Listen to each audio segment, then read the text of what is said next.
In Nagasaki, all hell broke loose on that fateful August morning 62 years ago.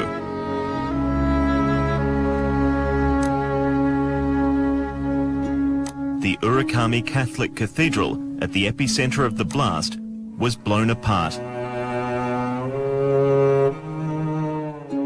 It wasn't the first time Japan's Christians had suffered a mortal blow.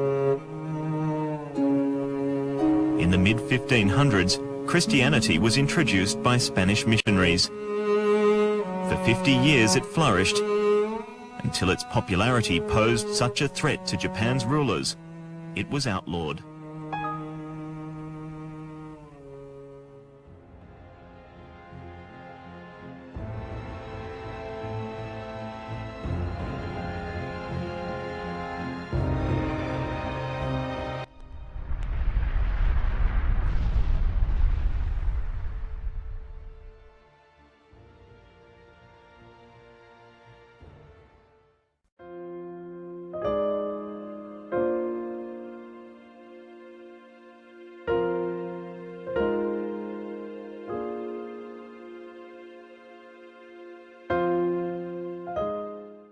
Members of a secret group, known as the Brotherhood of Death, created a plan to start 3 world wars. The first in 1914, a second in 1939, and a third to happen many years later. If you open your mind even 1% to the possibility that a powerful one world government organization exists, this documentary can change your understanding of the world that you live in. The Brotherhood of Death is an organization operating secretly to rule the world. The book, Defeating the Brotherhood of Death, explains their plan for 3 world wars, which has been confirmed by former Freemasons and other credible people, including Cardinal Rodriguez of Chile. Secret societies have existed for thousands of years. One of the world's oldest and largest secret societies is Freemasonry. The great secret of Freemasonry is it continues the Egyptian mystery religion and seeks to destroy the Catholic Church. This true story of what happened on August 6th and August 9th, 1945, begins with a top secret meeting on September 13th, 1942, which took place roughly 75 miles north of San Francisco. The meeting place, known as the Bohemian Grove, is a woodland hideaway owned by the Brotherhood of Death Front called the Bohemian Club. The Bohemian Club serves to provide an exclusive location where multiple Brotherhood of Death secret societies can meet and participate in bizarre occult ceremonies. A key ritual sacrifice, known to participants as the cremation of care, occurs annually in July. The Bohemian Grove has been the epicenter for many meetings held by high-ranking Brotherhood of Death agents. Foremost among the attendees of the September 1942 meeting were the members of the S1 Executive Committee, led by an agent of the Brotherhood named Vannevar Bush. These men were the scientific leadership for the Manhattan Project, who would go on to develop the 2 atomic bombs used on Japan. Although it would seem that the S1 Committee were the ones responsible for the bombs, there was a much more powerful but unseen group that controlled them. One of the top men in this group was Bernard Baruch. Since the early 1930s, members of the Brotherhood of Death had been meeting at the Bohemian Grove to make their plans to start a Second World War. In control of these men was Baruch, who at the time was a top-level Brotherhood agent in the United States. Among his early assignments, Baruch had helped maneuver the U.S. into joining the First World War, and was put in charge of the War Industries Board in 1918. In 1919, Baruch served as a key participant at the Paris Peace Conference and advocated for the creation of the League of Nations. Baruch was responsible for helping many people reach top military and civilian government positions. President Eisenhower said, "As a young and unknown major, I took the wisest step in my life. I consulted Mr. Baruch." By the early 1940s, with the Second World War now underway, Baruch and other secret society members, loyal to the Brotherhood but performing their daily roles as important political figures, had started to fine-tune their plan for the use of the atomic bomb. Bernard Baruch played a behind-the-scenes role in ensuring agents serving the Brotherhood were in key atomic bomb targeting related positions. Day you called, the sun was big and low to the ground. The cold, it froze my fingers tight. Unknown to most people in the United States and the Western world in general is the fact that in 1945, Nagasaki was the center of Christianity in Japan. Historian William Craig wrote, "Nagasaki was the center of Catholicism in Japan. Our Lady of the Conception was the largest Roman Catholic cathedral in the Far East." The cathedral that had been built by local parishioners was essentially a memorial to the quest for religious freedom started by the converts to the teachings of St. Francis Xavier. Jesuit missionary St. Francis Xavier arrived from Spain in 1549 with hopes of bringing Christianity to Japan. For over a decade, the new religion thrived, so much so that by 1580, Nagasaki had become known as Little Rome, and the area surrounding the cathedral had been named the Japanese Vatican. Also noteworthy in this same general time frame, Nagasaki was the location of the largest printing press in the world. In 1596, the Spanish ship San Felipe was wrecked off the coast of Shikoku, and Hideyoshi learned from its pilot that the Spanish Franciscans were the vanguard of an alleged foreign invasion of Japan. In response, Hideyoshi ordered the crucifixion of 26 Catholics in Nagasaki on February of that year.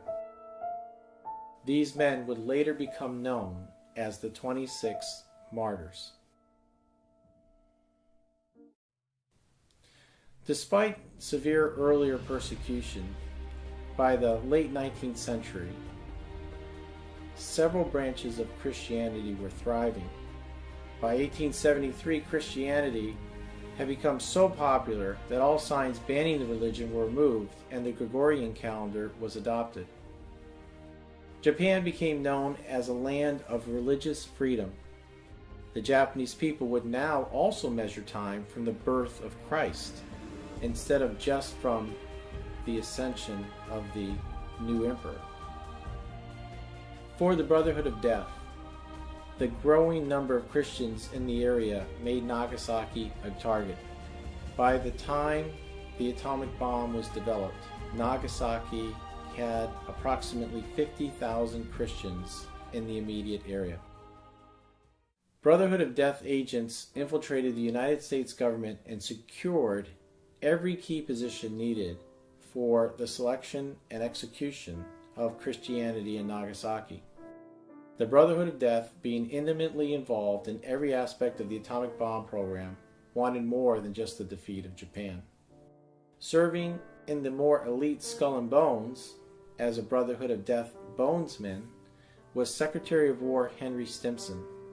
Stimson served Bernard Baruch, who himself was subordinate to the High Council of the Brotherhood of Death.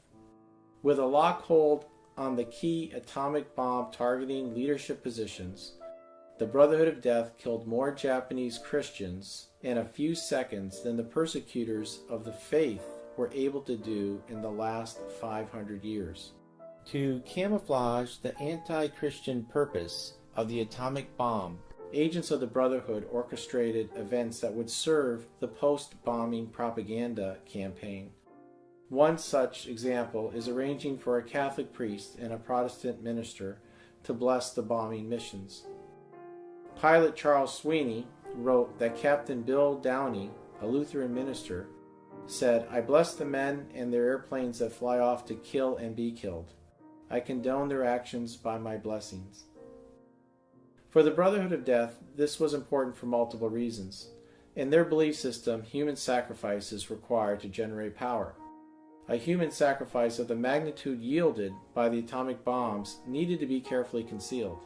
It was therefore necessary to convince religious leaders not to publicly oppose the use of the bomb. Hiding human sacrifices and other acts of evil in plain sight is an important part of the Brotherhood of Death religion. For the Brotherhood of Death, the atomic bomb was needed to prevent Christianity from dominating the void that would appear the moment Emperor Hirohito was no longer acknowledged as divine. Time was still and I was lost from sight for a while. The call is new to turn me loose.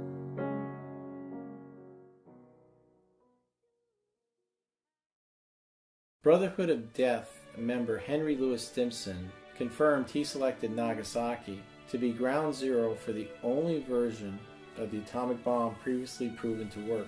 He said, quote, "This is a question I am settling myself," end quote.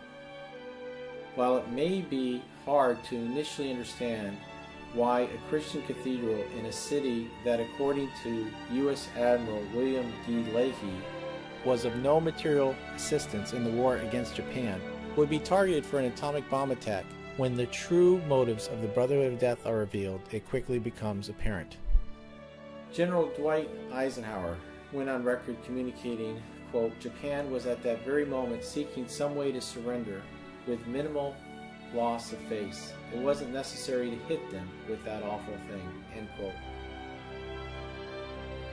Secretary of War Henry Stimson acknowledged in his 1947 memoir, On Active Service in Peace and War, that the Japanese cabinet was prepared as early as the spring of 1945 to accept substantially the same terms as those finally agreed on. Stimson wrote that history might find that the United States, by its delay in stating its position, had prolonged the war.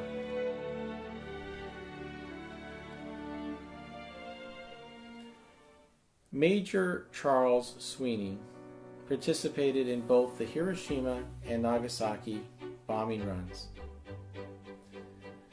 Sweeney did not need to know that Nagasaki was the primary target or that atomic bombs would be used to guide Japan into the clutches of a 21st century one-world government.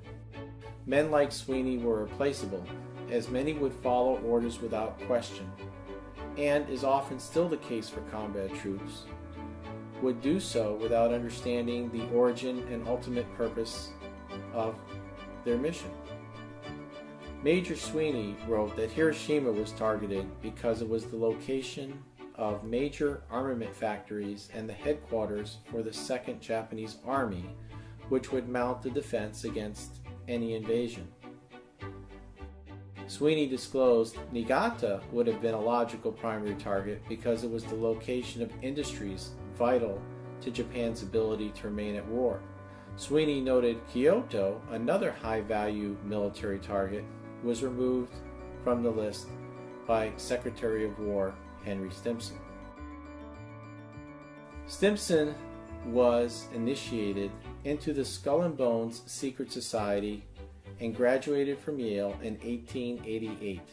In 1945, he was a key leader in the Brotherhood of Death. With multiple targets of far greater military significance than Nagasaki taken off the list, Nagasaki, the Japanese Christian Vatican, was added for the Brotherhood of Death by Stimson. The official targeting explanation for the Hiroshima bombing is that the city of Kokura was the secondary target on August 6, 1945, in the event Hiroshima could not be accurately targeted. And since Hiroshima was destroyed, the official story to this day is that Kokura became the primary target for the second atomic bomb. This cover story was successfully sold for years, with the U.S. government maintaining that the second bomb, called Fat Man, detonated above Nagasaki because of unsuitable weather conditions at Kokura. The truth is that the visibility at Kokura was confirmed as good by the crew of the weather planes that flew ahead of the aircraft carrying the Fat Man atomic bomb. To prevent the world from seeing the hidden hand of the Brotherhood of Death, the official story attempted to deceive people by claiming Kakure could not be bombed due to clouds covering the area, even suggesting that pollution and smoke from a neighboring city, Yahata, would save Kakure. The real story, however, is much more complex. What follows is a step-by-step account of the events that led to that fateful day in 1945, a true timeline of terror.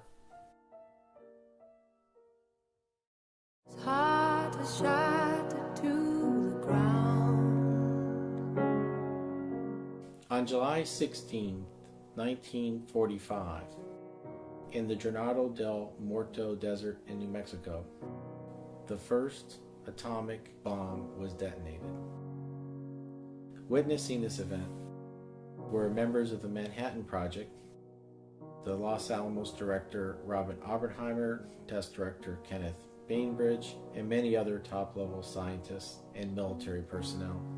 Also present was a mysteriously appointed member of the press working for the New York Times, a man named William Laurence.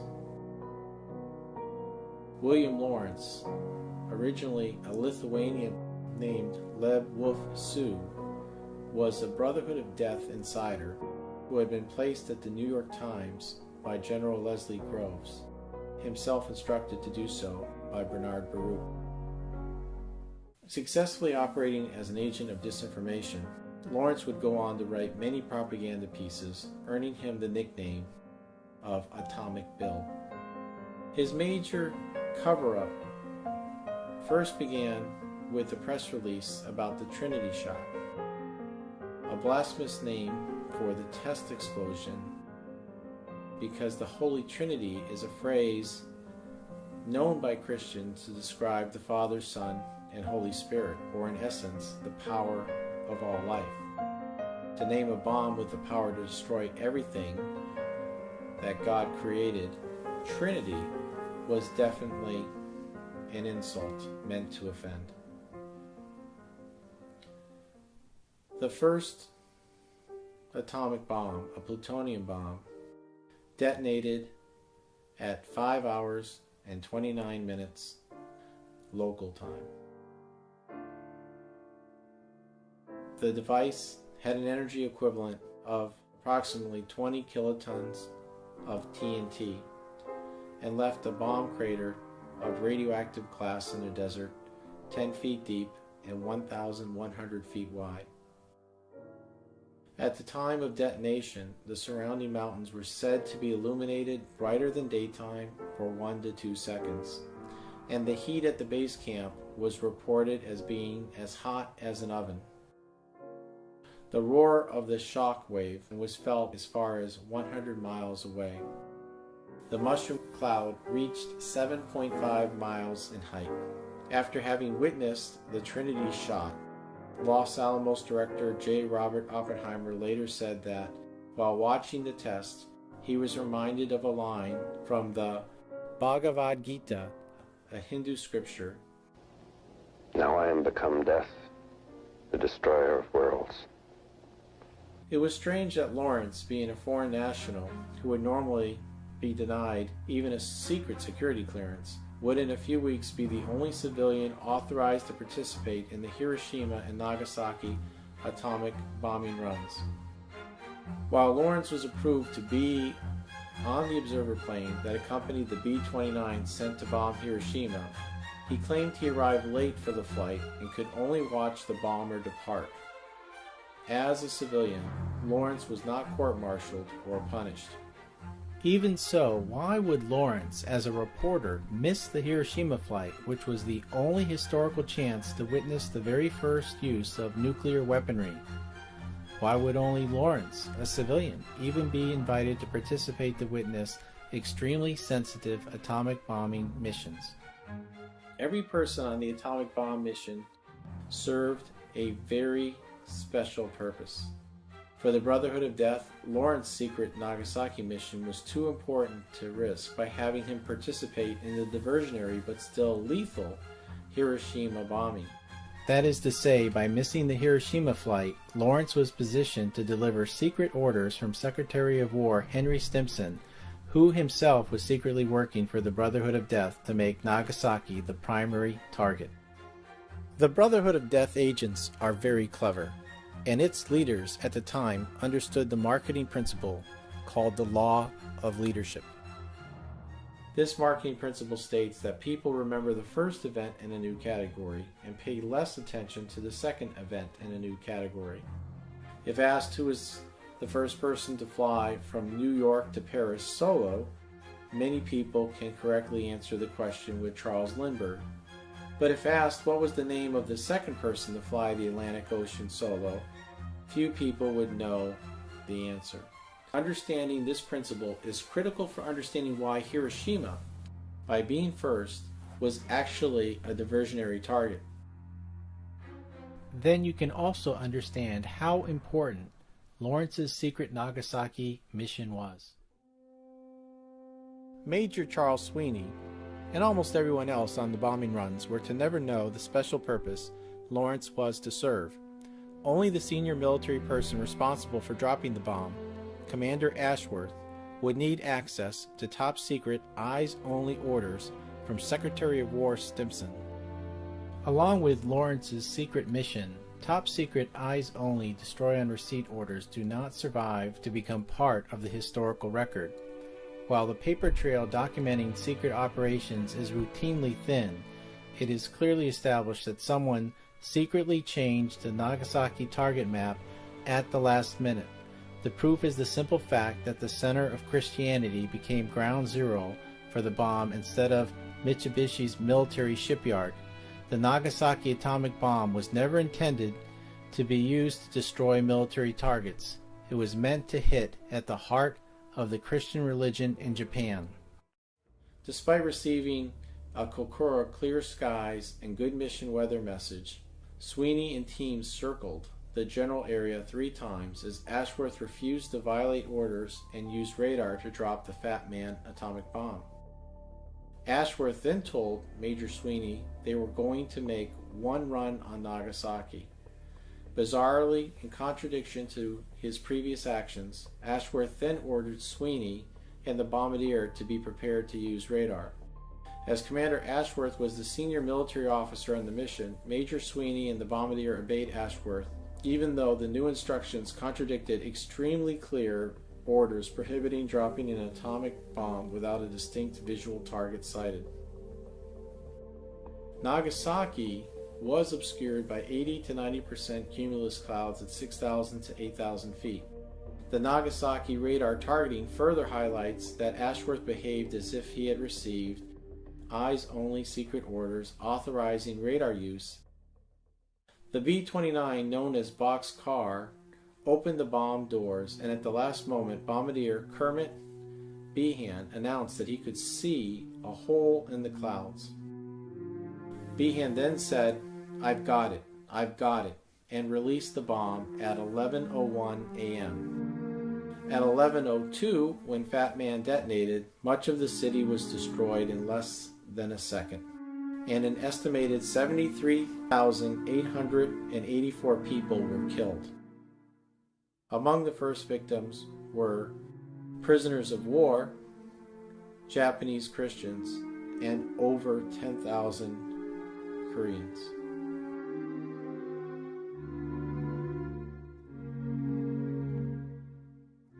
The detonation over the Catholic Cathedral immediately became the smoking gun, showing future investigators of this war crime that something was obviously wrong with the official version of events.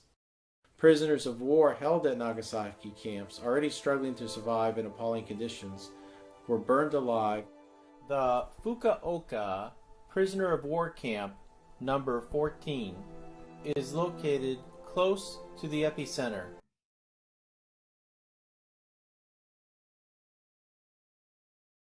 The significant message of this sign is that a conventional aerial bombardment took place here at this prisoner of war camp on August 1st, 1945. This is important because General Hap Arnold was ordered to keep all of the atomic bomb target sites free from conventional bombing runs. This was done so that scientific experiments could be conducted after the atomic bomb had been detonated. So for us to find that Nagasaki was attacked with a conventional aerial bombardment and the area attacked was the area of the prison camp just days before the atomic bomb, it is very significant because it tells a story that the prisoners were being bombed and those that survived were ordered to clean up debris, and many of those that were cleaning debris became atomic bomb victims.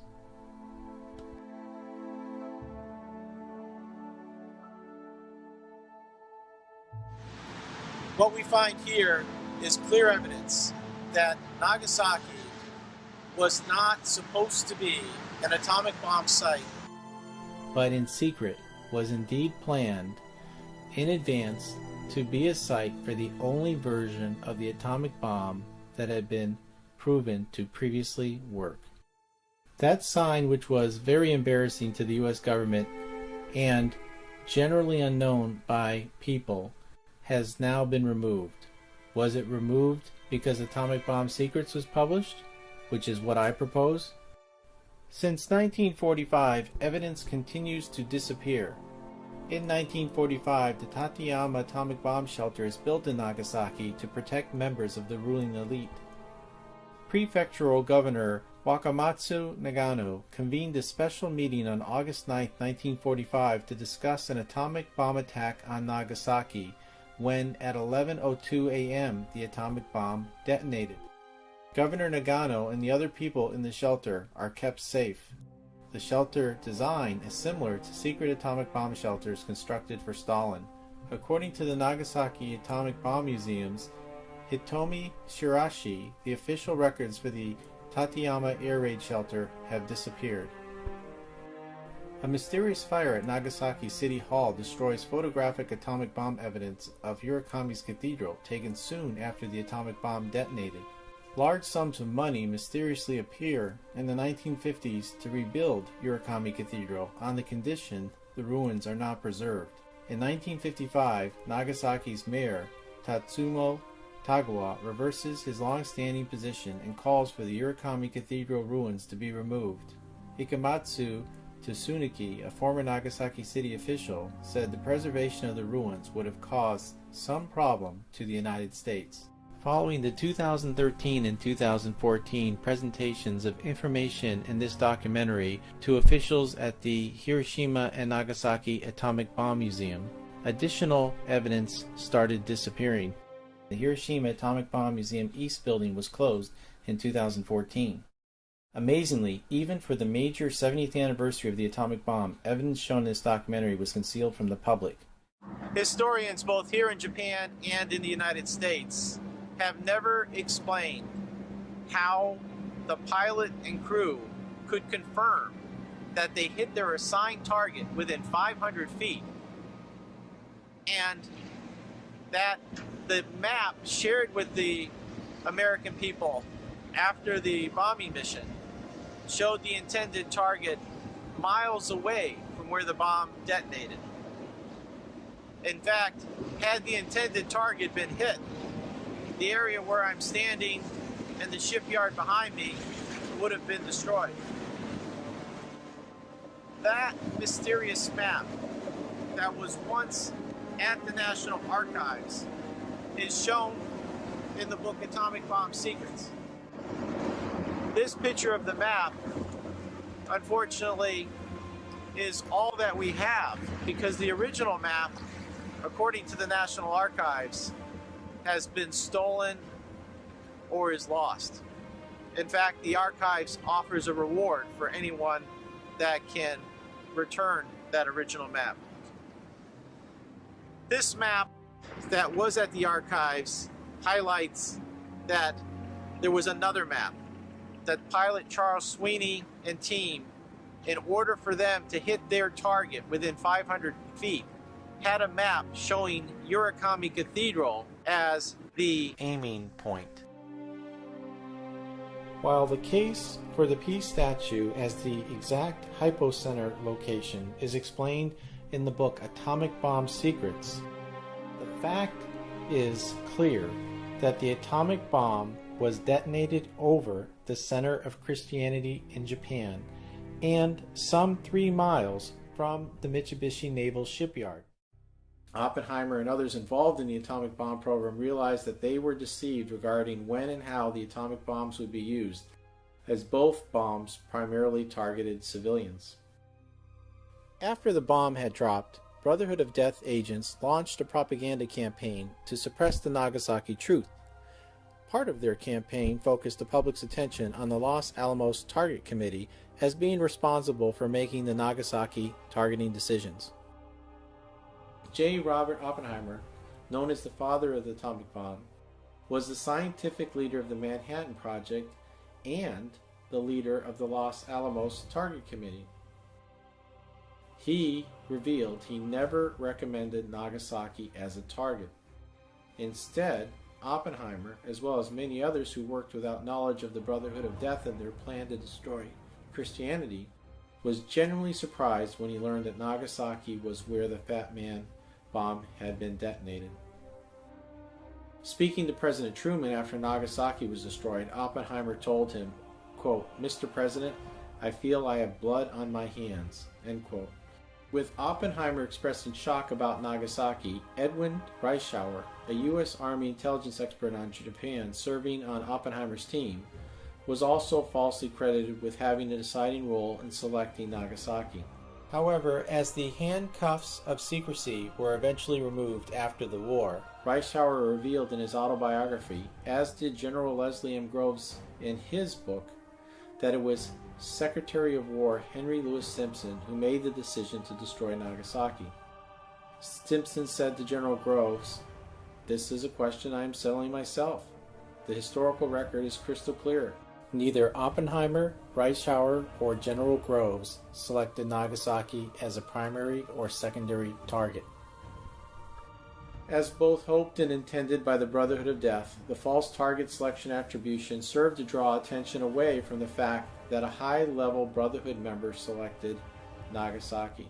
The following is the organization chart created by General Groves and published in his book, Now It Can Be Told. His version has the label Top Policy Group. The addition of Brotherhood of Death is included to show who the Top Policy Group really served. Harry S. Truman was both a high-ranking Freemason and the 33rd President of the United States. Henry Wallace was also a high-ranking Freemason and the 33rd Vice President of the United States. Together with Wiseman Bernard Baruch and Bonesman Secretary of War Henry Stimson, the Brotherhood of Death had a lockhold on the atomic bomb chain of command. William Lawrence would write after Nagasaki was destroyed, quote, "Destiny chose Nagasaki as the ultimate target," end quote. His choice of the word destiny is highly significant because in the Brotherhood of Death religion, destiny is used in literature to communicate among insiders their active role and involvement. The Brotherhood of Death worked to guarantee the Japanese leadership could not promptly surrender after the August 6th atomic bomb mission. On August 7th, Freemason General Curtis LeMay launched 152 B-29s, and on August 8th, another 375 B-29s to firebomb Japanese cities. The required gathering of top advisors for the Emperor eventually assembled on August 10th, and the cabinet drafted an imperial rescript ending the war. On August 15th, the Emperor announced Japan's defeat and surrender. Well-informed U.S. military leaders knew the atomic bombs were not necessary to end the war. Admiral William D. Leahy was one of the many Americans who was strong in his condemnation of the use of atomic weapons, stating, quote, "Bomb is the wrong word to use for this new weapon. It is not a bomb. It is not an explosive.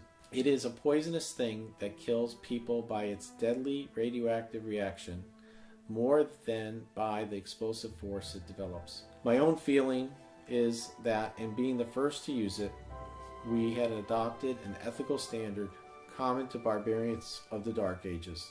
I was not taught to make war in that fashion, and wars cannot be won by destroying women and children. End quote.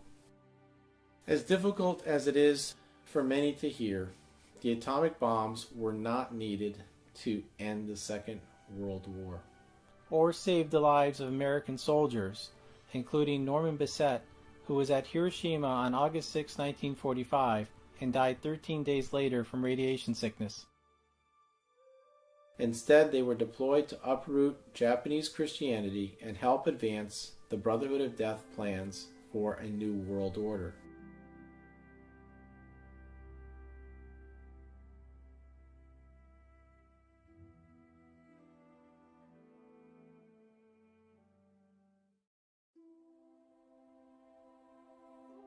I am showing the 1909 Hammerhead crane. This is a smoking gun regarding the truth of really what happened with the atomic bombs in Japan. The 1909 Mitsubishi Hammerhead crane was undamaged by the atomic bomb and is still in operation. The crane serves as powerful physical evidence that the atomic bomb detonated miles from Nagasaki's most important military target.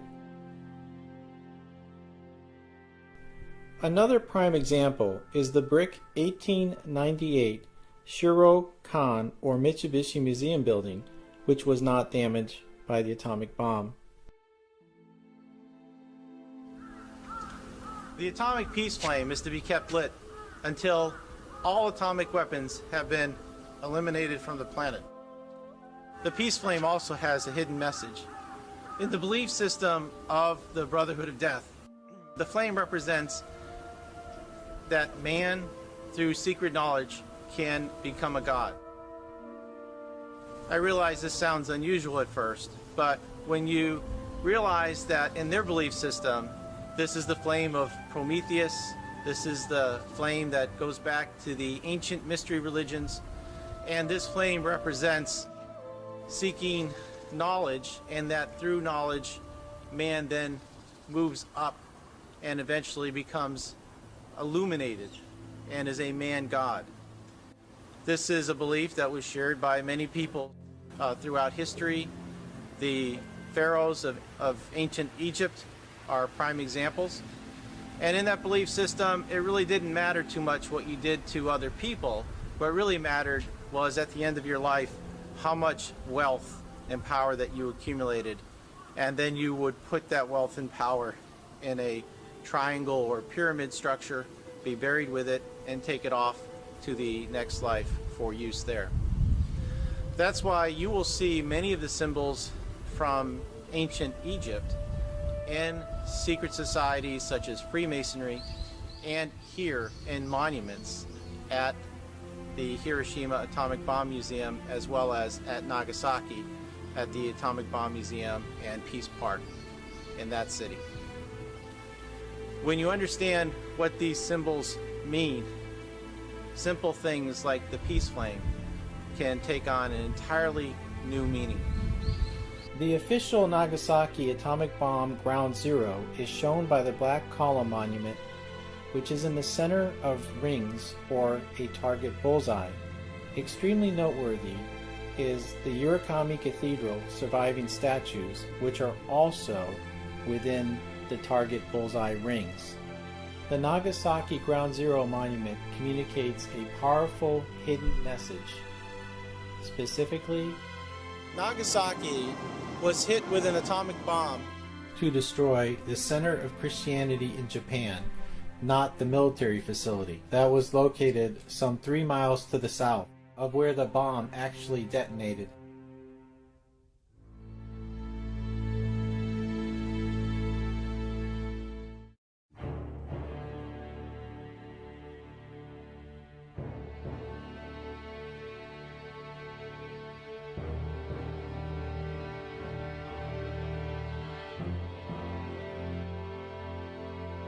When propaganda failed and the truth started to leak out, assassination teams went to work.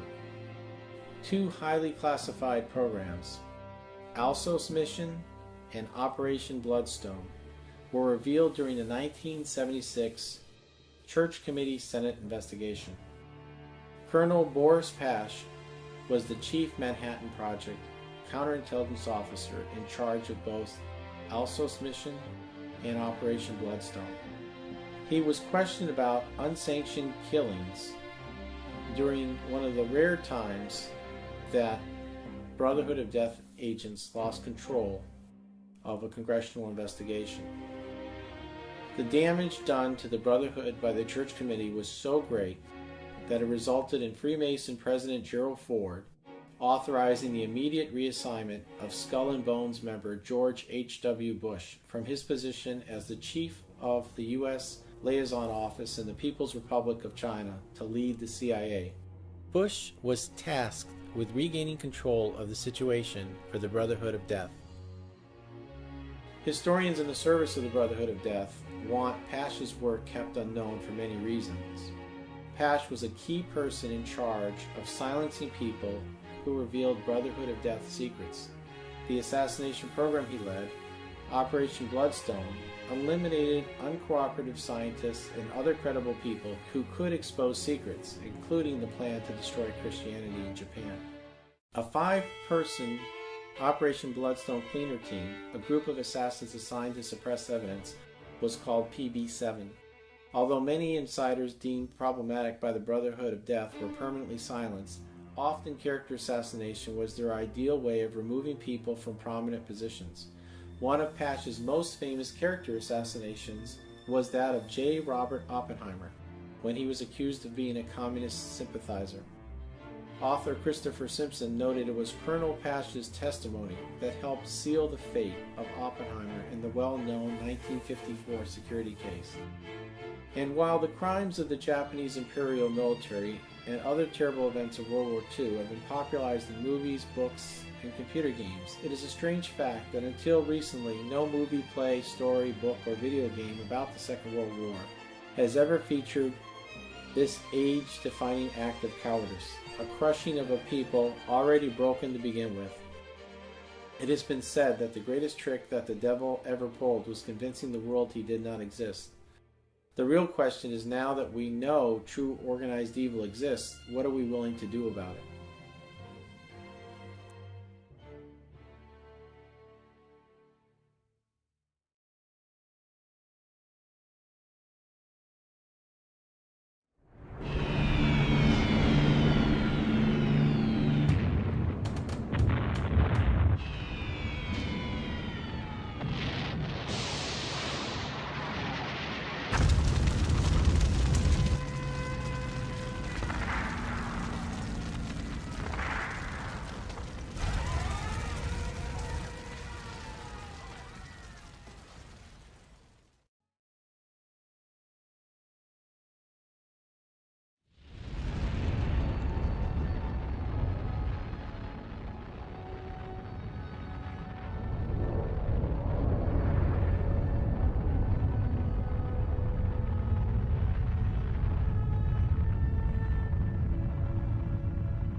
The reason why the United States, America, raised this issue at Tokyo trial is to, offset the huge crime of the atomic bomb. Makes sense. Makes sense. Do you know at Nuremberg and at Tokyo, no Japanese or German generals were tried for bombing cities? Why? Because we did too. We were afraid that the German lawyers would say, hey, you bombed Dresden, right? You bombed Berlin, so that had to be off the table. And yes, I do believe that we smeared as many of our enemies as possible to protect ourselves. They asked critical questions like, was the bombing necessary? Was it immoral? Should we have warned the Japanese? So raising questions became controversial because at the heart of the American political establishment, the United States is all good. We do no wrong. You were the bad guys. And if we had to murder a lot of you, tough luck. We saved lives. The entire American political establishment stabbed this script in the back. President of the United States, Bill Clinton, and his Vice President, Al Gore, the Speaker of the House of Representatives, Newt Gingrich, a former presidential candidate, and, sorry to say, the Chief Justice of the Supreme Court, all put pressure together on the Smithsonian.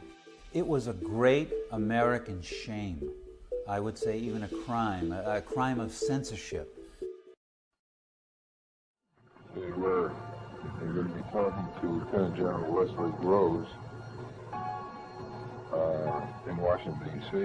on Connecticut Avenue. And today is April 3rd.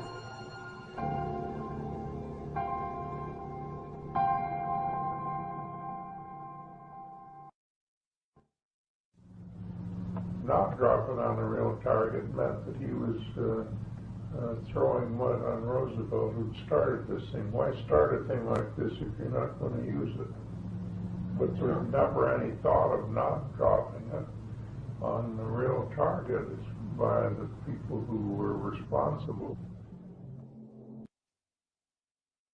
Mr. Truman knew nothing about this project until he became president. After all, a new president is in a terrible spot, particularly one like Truman who didn't know anything. Mr. Truman did not like to read long reports, and this report was not long, considering the size of the project. It's about 24 pages. And he would constantly interrupt his reading to say, well, I don't like to read papers, that there was no reason to make any changes in our course of action. Truman wouldn't have said, well, you handle it and let me know about it later. But I wanted bomb field because this was something that went beyond that. The first city to be bombed, we wanted it to be big enough so that the effects of the bomb would run out. I went to see Stimson about some matter. He asked me then if I was ready yet with my target recommendation. I told him that it was just about ready.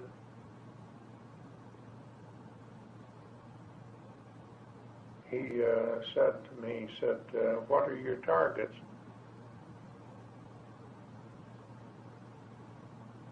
I told him. He said, well, I'll disapprove Kyoto. I said, well, it's got so many square feet of shop space, it's visibly engaged that we know of. Wouldn't make any difference. He said he just would not approve it, that it didn't have any military significance. Insisting on Kyoto, I must have gone back and Stimson at least 6 or 8 times, not believing in the military doctrine that once the superiors made a decision, that's it. It would have come out sooner or later in a congressional hearing, if nowhere else, just when we could have dropped the bomb if we didn't use it. The targets themselves were to be Hiroshima. They were in hopes that it would be Hiroshima. They were to clear the area and get completely out and tried to impress us with how important it was that this bomb be carried and dropped on its proper target. We were very much tight, you might say. We went to chow. Our food had no taste. As we approached the bomb target, there would be complete silence between the men in the ship. We followed next to Colonel Tibbets, who kept complete silence. We looked out, and what all of us saw was something that I don't think we'll ever see and hope to never see the rest of our life. But this engulfed the whole town. Unfortunately, as soldiers, we did not give that much of a thought to what happened on the ground. Our only objective was that we had delivered what we were told to deliver, and our run seemed to be a total success. I stopped the ingredients. No bomb will be dropped without the express prior approval of the President. And I'm holding the bomb material until they tell me.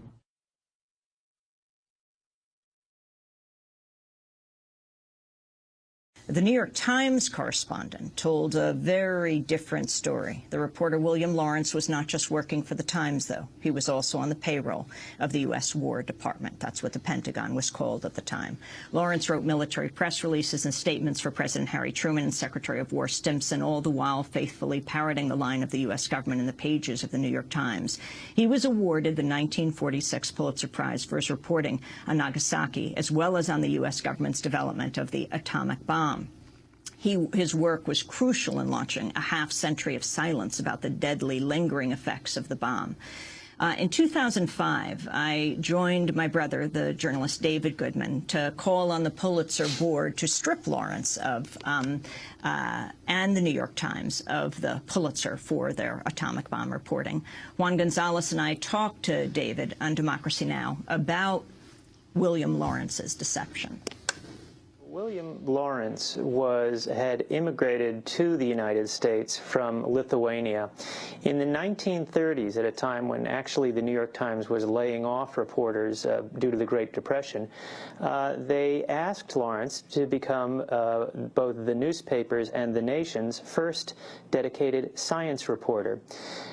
Lawrence became fascinated with atomic power and atomic weapons, and was an ardent supporter of atomic power in the articles that he wrote throughout the 1930s and into the early 1940s.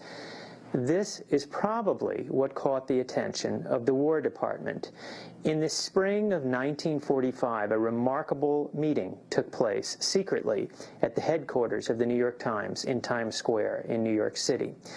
General Leslie Groves, the director of the Manhattan Project, which was the name of the program that was developing atomic bombs for the U.S. military, came to Times Square, to the New York Times, and met secretly with Arthur Sulzberger, the publisher of the New York Times, the editor-in-chief of the New York Times, and William Laurence.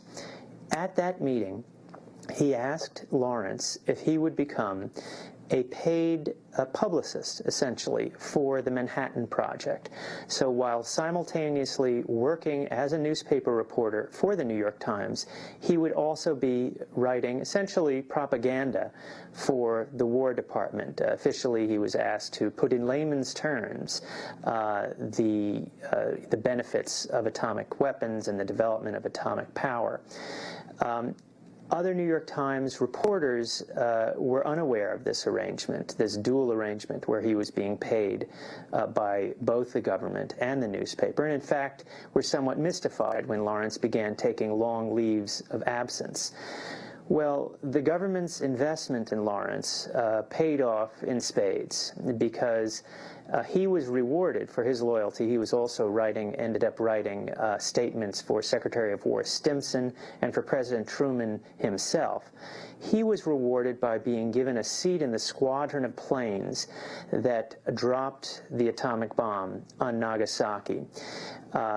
I'll read to you a little excerpt of Lawrence's dispatch. In general, his writing, well, these days journalists would call it purple prose, but it was often imbued with these messianic themes about the potential and power of atomic weapons.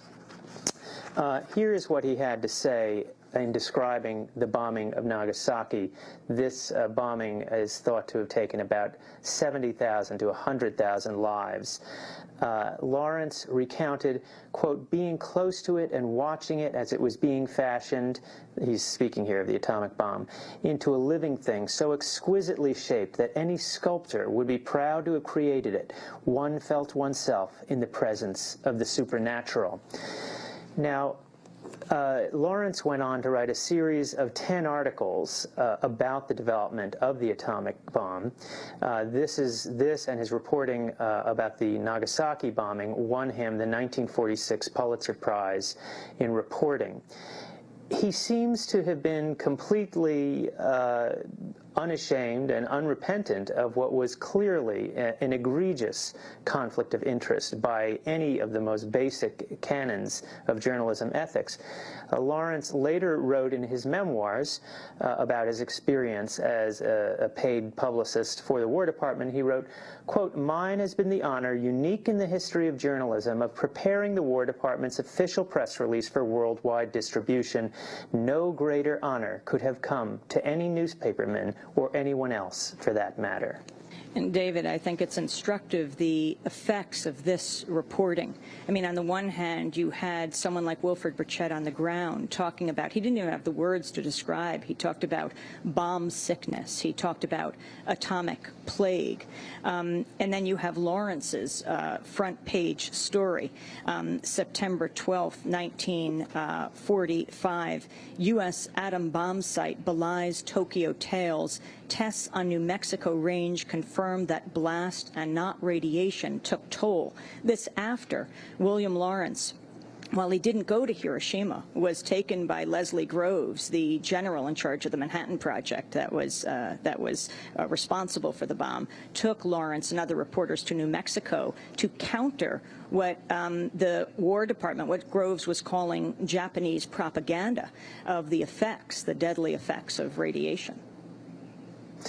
And in fact, Lawrence knew better, because having observed the Trinity test, the first explosion of the atomic bomb in the deserts of New Mexico, he knew that Geiger counters had spiked around the area of the bombing long after the actual bomb itself.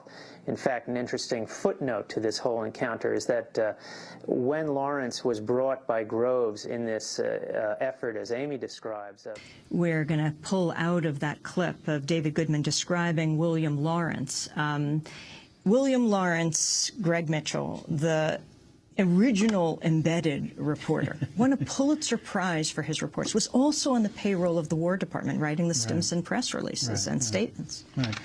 Well, it was, I mean, he's a symbol, I guess, but really it was, we had decades of this suppression. You know, my book talks about the film footage, which was extremely significant, but of course in the media and in official statements by the government, there was basically a Hiroshima narrative. And it was important that it get established early and then it be maintained because of the arms race. We wanted to build the hydrogen bomb, which we did a few years later.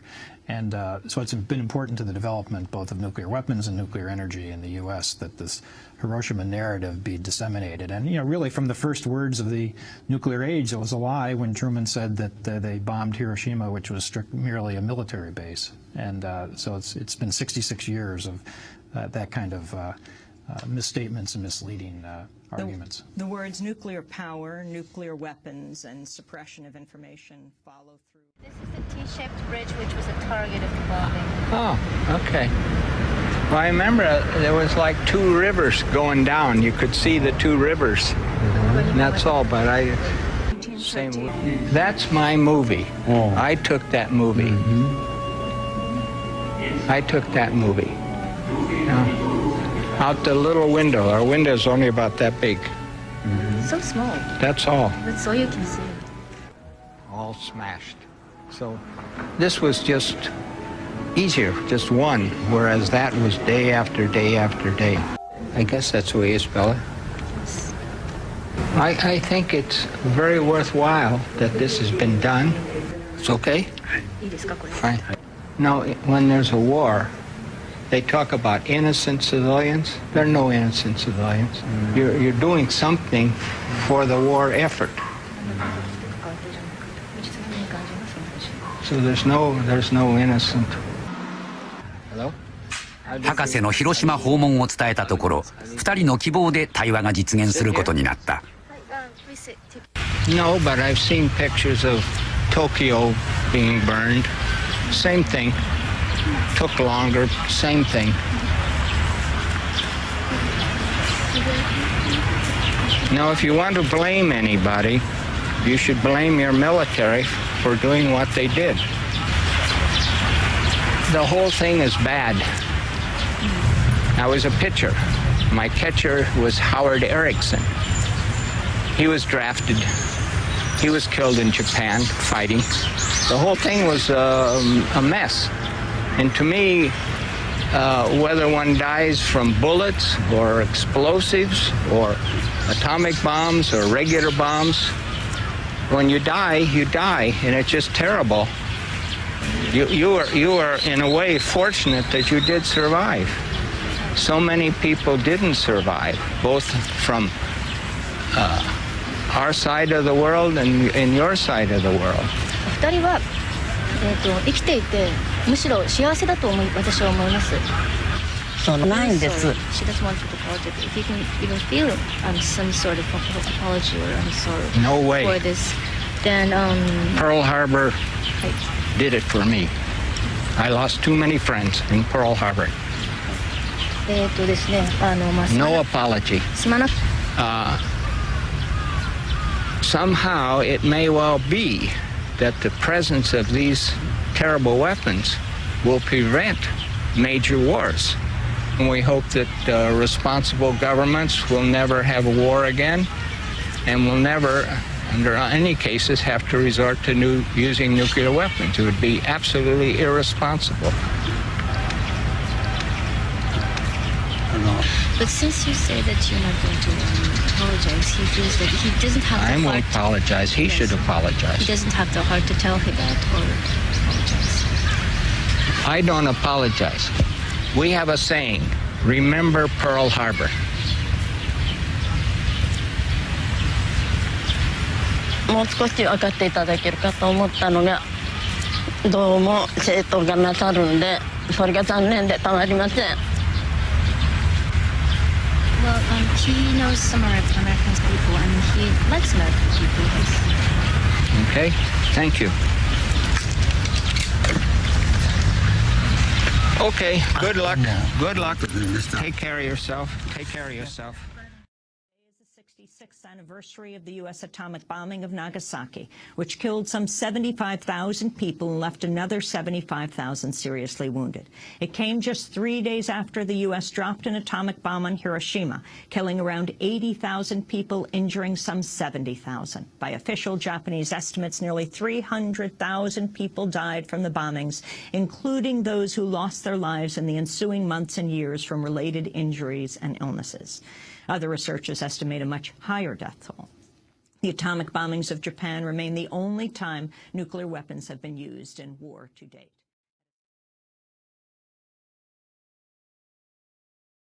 The story of the Pulitzer Prize-winning journalist George Weller. Weller was the first reporter to enter Nagasaki, defying a U.S. media ban in southern Japan. He worked for the Chicago Daily News, hired a rowboat to get himself to Nagasaki. He wrote a 25,000-word report on the horrors he encountered. When he submitted his story to the military censors, General Douglas MacArthur personally ordered the story killed, and the manuscript was never returned. George Weller later summarized his experience with the government censors, saying, "They won."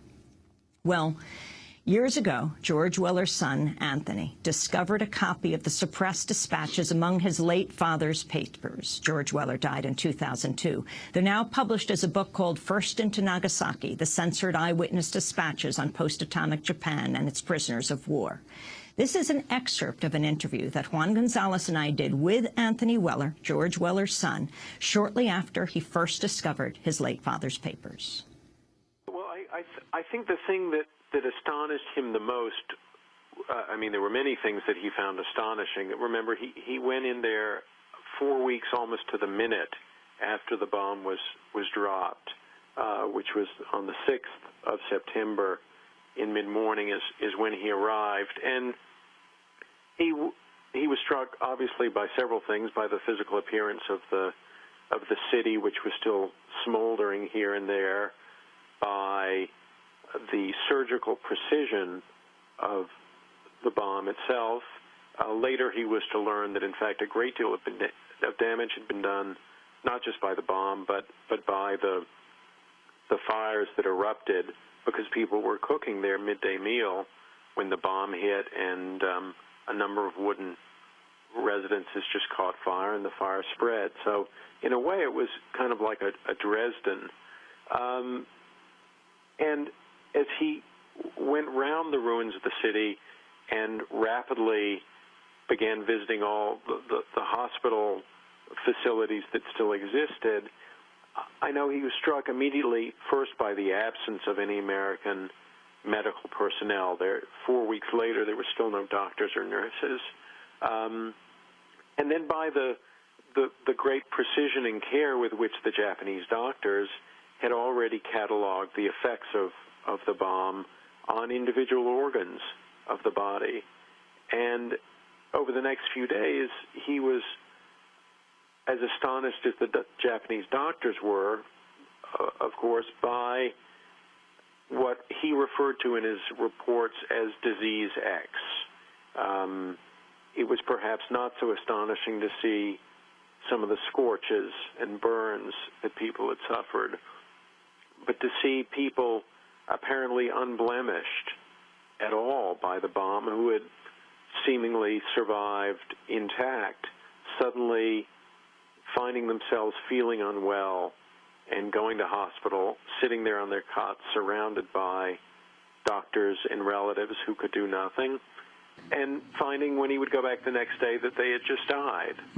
Or that, let's say, a woman who had come through unscathed, making dinner for her husband and having the misfortune to make a very small cut in her finger while peeling a lemon, would just keep bleeding and bleed to death because the platelets in her bloodstream had been so reduced that the blood couldn't clot anymore. So there were case after case like this, and in a way, I think my father found them more poignant than the obvious destruction or the obvious burn victims, because here was a whole team of Japanese doctors, very able, very aware from long before the war had started about the potentials of radiation, absolutely baffled. And he had a wonderful phrase he used. He said the effects of the bomb, uncured because the effects of disease X, which is what they were calling it, uncured because it is untreated, and untreated because it is undiagnosed. Anthony Weller, the son of George Weller, whose story on the Nagasaki bombings was blocked by military censors. As we turn now to an account of the 1945 atomic bombing of Nagasaki by the pilots who flew the B-29 bomber that dropped that bomb. This is an excerpt of the documentary Hiroshima Countdown, produced by Andrew Phillips. This is one in a series of interviews conducted by the Air Force Historical Division. Today we are interviewing Brigadier General Paul W. Tibbets, Jr., who is retiring. They were definitely military targets. There was no question about that. And they offered such a, well, you could almost say a classroom experiment as far as being able to determine later the bomb damage. These were good virgin targets, and they were ideal for the purpose that we wanted to use them for. The consideration of targets would be Hiroshima, Nagasaki, Niigata, Kakure, and there's one more that I don't remember. The 20th Air Force had been told they would not attack those targets under any circumstances. In other words, the ground was laid. As well as these targets, Kyoto, Japan's ancient capital, was strongly recommended by the man with overall control of the bomb project, General Leslie Groves. But Secretary of War Henry Stimson, approaching 80 years of age, would not have it. He'd visited Kyoto with his wife in the 20s and had enjoyed the city's cultural riches. It was a city of great religious significance to the Japanese, and Stimson felt Kyoto's destruction would damage America's post-war stature. The selection of the targets in the month of May 1945 was actually done by the intelligence community in headquarters U.S. Air Force. The requirements given to them was, you will select cities that have military targets in them, and they also selected the type of terrain that they wanted. They also were interested in the type of construction that they could expect to run into, because in reality, not only was this a military mission, but it was also of extreme scientific importance, because they wanted to know what a weapon of this type could do against reinforced concrete, what it could do against steel, what it would do against anything that was in the building materials line. It had to be something that had not been attacked by the 20th Air Force up to that time. Call it virgin targets, undamaged, unhurt by any other type of an explosive or munition. I knew the type of bomb we were working on. Charles Sweeney flew with Tibbets in an observer aircraft to witness the bombing of Hiroshima. 3 days later, he would lead his crew first to Kakure, the primary target for the second bomb, and then to Nagasaki. Kakure was clouded in that day. As he was talking, he picked up a handful of earth. He said, basically what we're working on is a single bomb that will turn a whole city into this. And he just tossed a handful of sand into the air. The voices of the men who loaded and flew the B-29 bomber that dropped the atomic bomb on Nagasaki, August 9, 1945. From the documentary Hiroshima Countdown, produced by Andrew Phillips. We'll link to the whole documentary at democracynow.org. Our guest is Greg Mitchell. He writes the Media Fix blog for thenation.com. He's author of numerous books. His latest is Atomic Cover-Up, 2 U.S. Soldiers, Hiroshima and Nagasaki, and the greatest movie never made. Welcome. You have been covering this for decades. The significance, Greg, of this day, August 9th, 66 years ago, and what it means today in nuclear-ravaged Japan. Right. Well, of course, it's particularly poignant given the Fukushima nuclear disaster, and the similarly to after Hiroshima and Nagasaki, the fears of so many people that they've been tainted by released radiation, and so the psychological effects of the nuclear disaster are severe. And in fact, survivors of the atomic bomb in Hiroshima and Nagasaki have been campaigning this year against nuclear power, which is something they haven't particularly done in the past, linking nuclear weapons and nuclear power, the fear of radiation, the chance of catastrophe, the chance of disaster. So it's a special day for that. And of course, the other reason is because, as I've pointed out for many years, the U.S. is the only country that has used the bomb twice in war, as you mentioned. And, it may surprise many people to know we still have a first-use policy in the United States. And the lesson that has been handed down to us for decades now is that, yes, never again, we should never use nuclear weapons again. However, we continue, most Americans, certainly American leaders, American policymakers, American media, all defend the use of the bomb, or the double use of the bomb, back in 1945. So the message is these weapons are too dangerous to use, but we used them before, we continue to defend it, we continue to have a first strike policy. So to me, that's a very dangerous lesson of Hiroshima and Nagasaki. Talk about the color videotape of the atomic bombing that has rarely been shown, and yet it's been around, well, since right after the bombing. Right. Well, that's basically what my new book is about. It's about the suppression of this footage, both the American footage, which was in color and was shot by the U.S. military, and the Japanese footage, which is shot by the Japanese newsreel team and is in black and white. In fact, in your first part of this program, almost all the images that people saw on the screen was black and white footage. Even to this day, not many people have seen much of the color footage, and that's because the U.S. suppressed that color footage shot by our own military for decades. And it really wasn't until the 1980s that any of it came out. Snippets have been used in film, so we see a little bit more of it now. But in this key moment in our nuclear history, as nuclear power was becoming entrenched, as nuclear arms race continued for decades, Americans were not exposed to the full truth of the bomb. Interestingly, the scientists at Los Alamos who made the bomb, most of them thinking that it would be used, if need be, on Germany, actually were privately shown this video, weren't they? Yeah, and so the video was taken by the Pentagon, and parts of it were made into training films to show, show our policymakers and our military what the bomb could do. What my book focuses on is 2 U.S. military officers who shot the footage and then for decades after tried to get it released, tried to get it shown on TV, tried to get it made into a movie to be shown in theaters. Daniel McGovern and Herbert Susan. And they tried for decades to get it released and shown to a wider public, and it really didn't happen until, just a few years ago. Talk about the YouTube video that you just didn't think was particularly controversial. It was a kind of promo for your book, illustrating your point. Yeah, well, if people search for it on YouTube under Atomic Cover-Up, they'll find it. It's just a 2-minute video, and it includes some of the suppressed footage. And I think that's why, after I loaded it on YouTube, I got a notice from Google that they were not going to allow any ads for it because it showed, because of the promoted violence, as they said, which was, of course, 180 degrees from what it really did. It's sort of against violence and against war.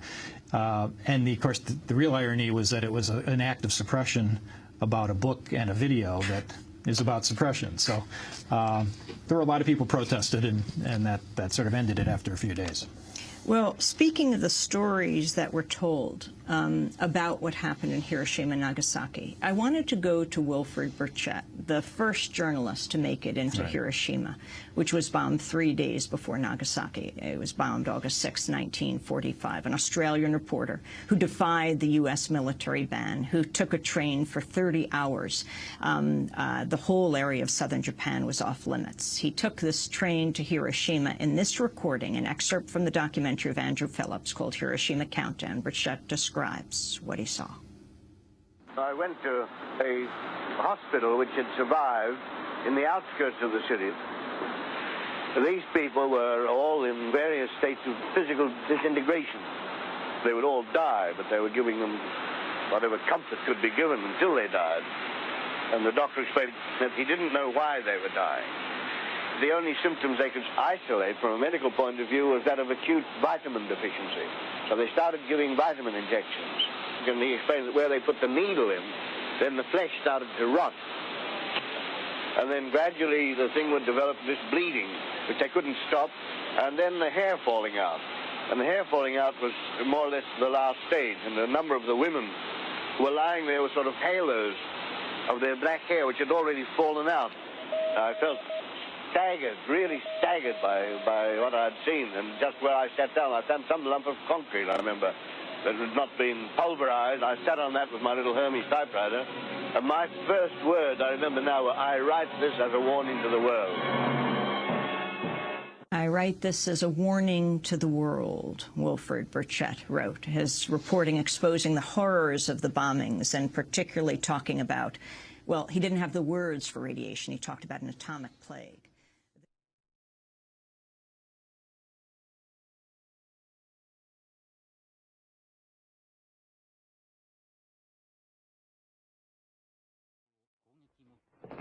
I have a very low opinion of newspaper people. Although I must say I only had one experience with Japanese newspaper people. You decided not to be on the camera anymore? Not at all. I'm retiring. Can you show it to me before the camera? No pictures. Any television company came up to you or to try to make interview? No, forget all of them. You said the war is far away. No interview. But you can take a picture of the decoration. Thanks.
It's March the 9th, 1945, and on the Pacific island of Tinian, more than 300 B-29 bombers are taking off and heading northwest. Of B-29s. Their noses point towards Japan.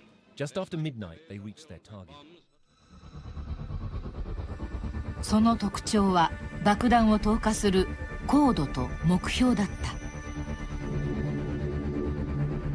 それまでの5分の1の高さという超低空で夜間東京に侵入。特定の建物を狙うのではなく地域全体を目標とした。このルメイの指示を直接聞いたパイロットは耳を疑った。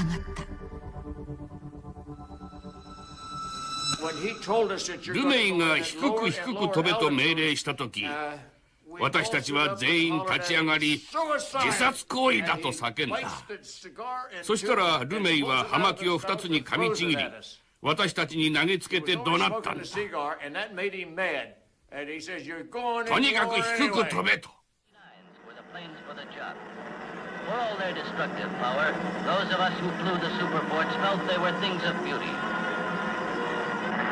Then we waited for the Japs. Now, below us, Tokyo.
Thousands of feet below, 8-year-old Haruyo Nihei ran for her life as the firestorm spread.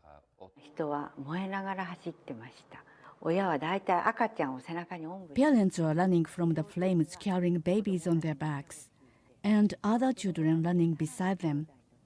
I saw the babies on their backs catching fire. The mothers were going insane. Soon, the parents and the other children were covered in flames too. Everyone was burning.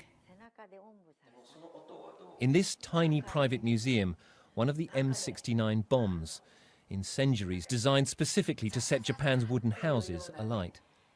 The city burned until 5 a.m. By then, everything had been consumed. I was dragged out. I looked down where I had been lying. At least 10 people had been lying on top of me. All of them were dead, charred and blackened. I was saved by the people who died. At the back of this little-known shrine, hidden from public view, I am allowed in to see this, the urns of the dead. It is very strange to walk among the ashes of 105,000 people. It was the single deadliest night of bombing in history, and yet most Japanese people these days don't even know that these urns are stored here.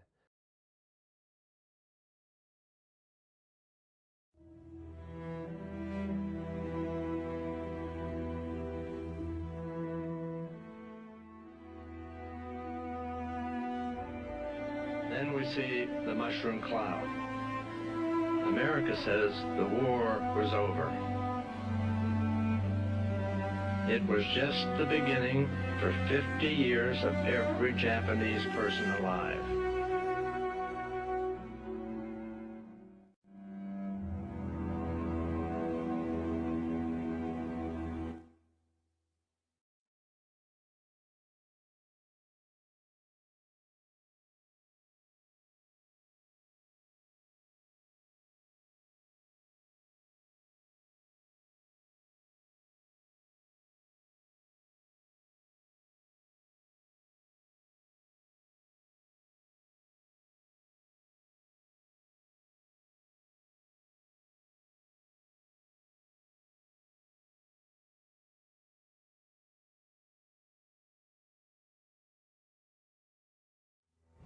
The sudden and unprovoked attack of the Empire of Japan at Pearl Harbor.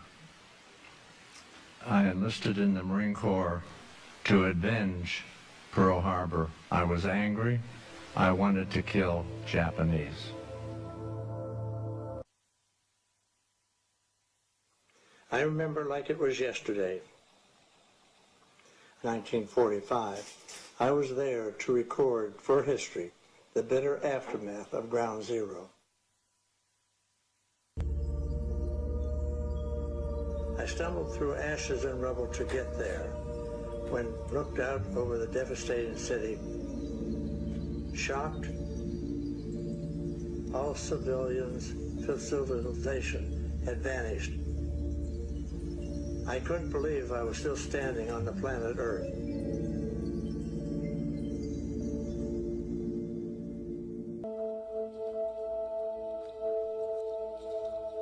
Many of these children had lost both parents, either to the war or to the bomb. Those who had no other living relatives became both mother and father to the babies. Offering them an apple, the oldest grabbed it from my hand. They were starving, but despite their intense hunger, they shared the apple, even the skin and core.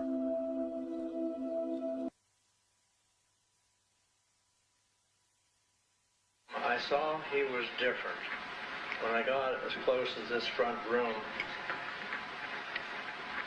I saw he had no hair, he had no eyebrows, he had no nose, he had no ears, and no flesh on both his stomach and his face. He said to me in very broken English, "Enemy, kill me." So to get away from this situation, I went over to the other side of the room to photograph a little boy that was there and an older man. And before I left that room, I glanced back at him, and it was still. I was at a loss What should I do for him? He had tears coming down his skinless, fleshless face.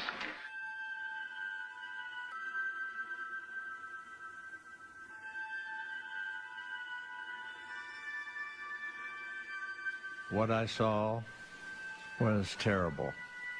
The dead, the children, their mothers, the dying, starvation, disease, some beyond description of human body.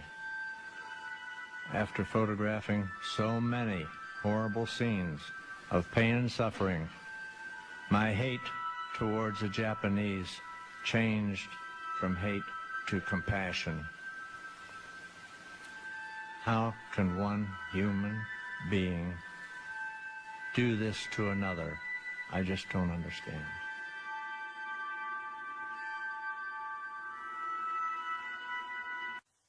This one boy walked up, and I noticed he had a baby on his back.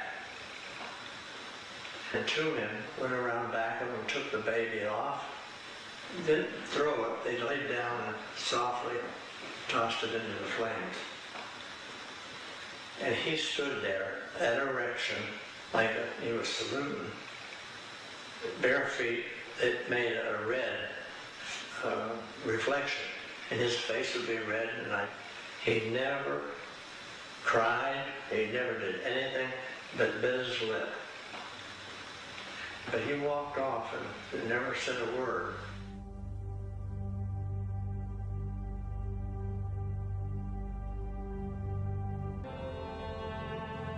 I could see the victims and flies and maggots covering their bodies. I could hear them crying for help. I smelt their stench from burned flesh. I put out of my mind, for the most part, the nightmare scenes in which I had been exposed to in Nagasaki. They were so dreadful that the effect on me mentally became troublesome. The real question is, was the United States justified in doing that?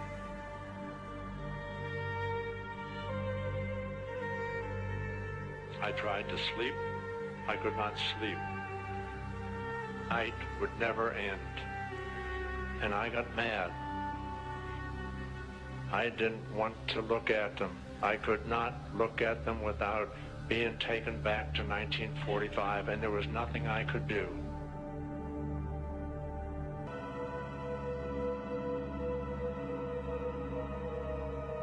And I said, you know, I was a photographer and also in the Marines at Nagasaki and Hiroshima.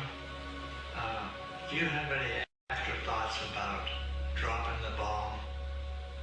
And he thought, and his face got red, and he said, hell yes. But you know, I inherited a lot. It wasn't my idea. It was the other president that set that up.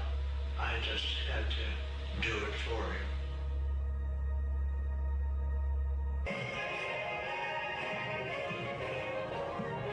Well, it wasn't any wronger than it was for the Japanese to bomb Pearl Harbor. It was necessary. I didn't feel any guilt.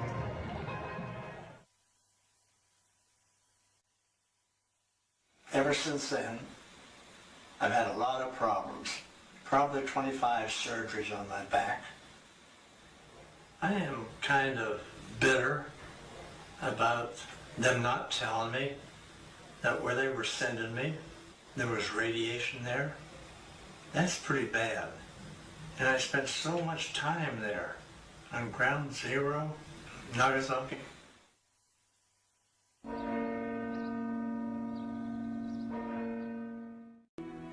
So much horror, so much waste, so much inhumanity of innocent people, many of them elderly women and children. My feelings range from inconsolable relief to a sense of violent outrage. It was a tremendous emotional ordeal for me to relive the past. But in the end, I was inspired. I know when I had to make my own statement with my photographs on the horrors of nuclear war,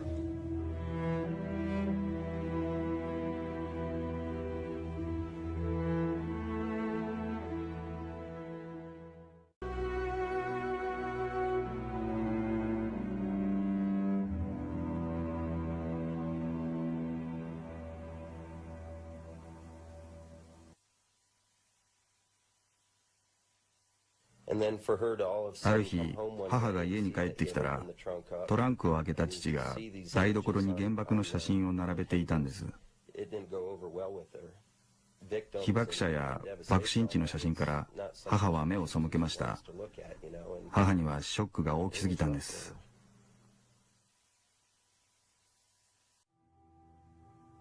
Please do not misunderstand. I am an American. I love my country. I fought for my country. However, when my country does an injustice to another, I must speak up. American veterans do not understand me. I was there. I walked in the ashes of Hiroshima and Nagasaki.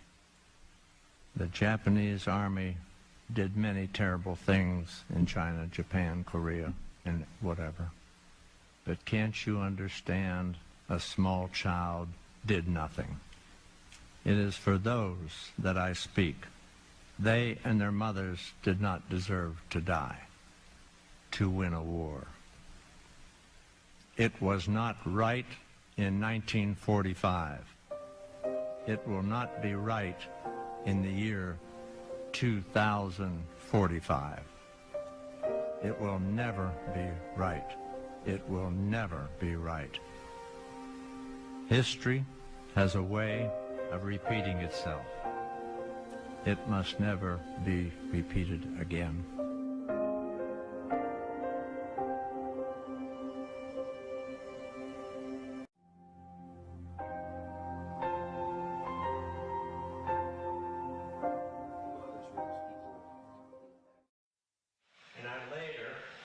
Trying to find him.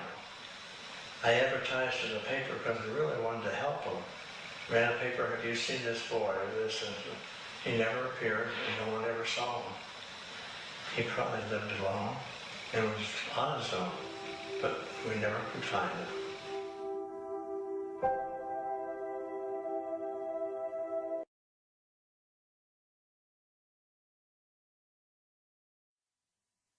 America doesn't like it, but it comes August the 6th and August the 9th. I would get all kinds of letters. You're a traitor. You don't like your country. Go to Japan. My daughter said to me, Dad, someone has answered your letter, and they are talking very positive that you did the right thing. And I said, well, I got to read that. And I got the paper, and it said, to whoever wrote the letter, go to the library. That's what I did. And you will find out under the atomic bombs what the problem is, who was at fault. Go to the library. You will be educated. That's what I did. And I thought, well, that's great. And I looked down. It's signed by my son. He is my age when I was here in Japan, 23, 25. And he says, Dad, in 50 years, I will be 70, like you. I will go back to Japan and take this exhibit, and I will say the same things that you have said, that to work for peace, you must work for life. I will help you.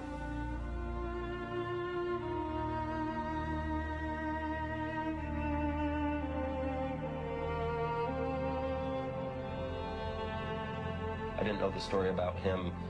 No, I always knew he was in pain. I mean, despite mixed emotions in America, he had to make amends for the bad memories that he caused and that he witnessed. Maybe if I had been back there, I would have noticed the change in him and maybe could have helped him.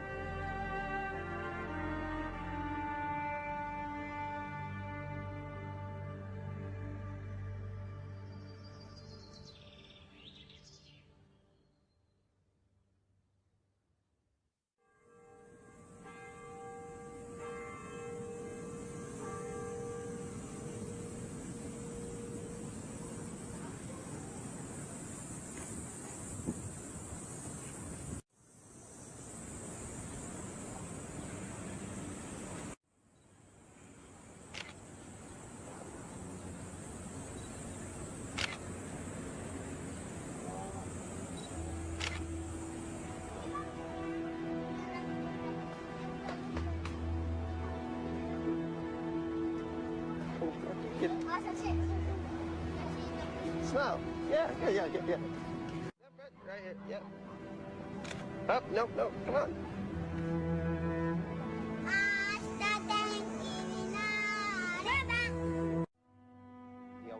父は死ぬ前に言っていました。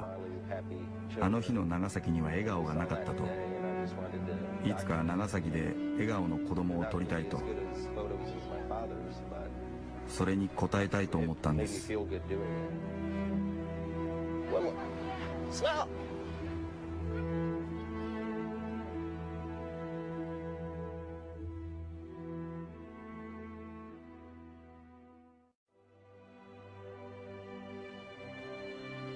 Like throwing the small pebble into the pond. It makes a little hole, a little ripple, but if you watch, it grows a little bit and bigger and finally touches the shore. It's reaching the shore of America. If you all would join me and throw your pebble into the pond, we're going to make so many ripples, it's going to turn into a tidal wave, and everyone is going to see and hear about peace.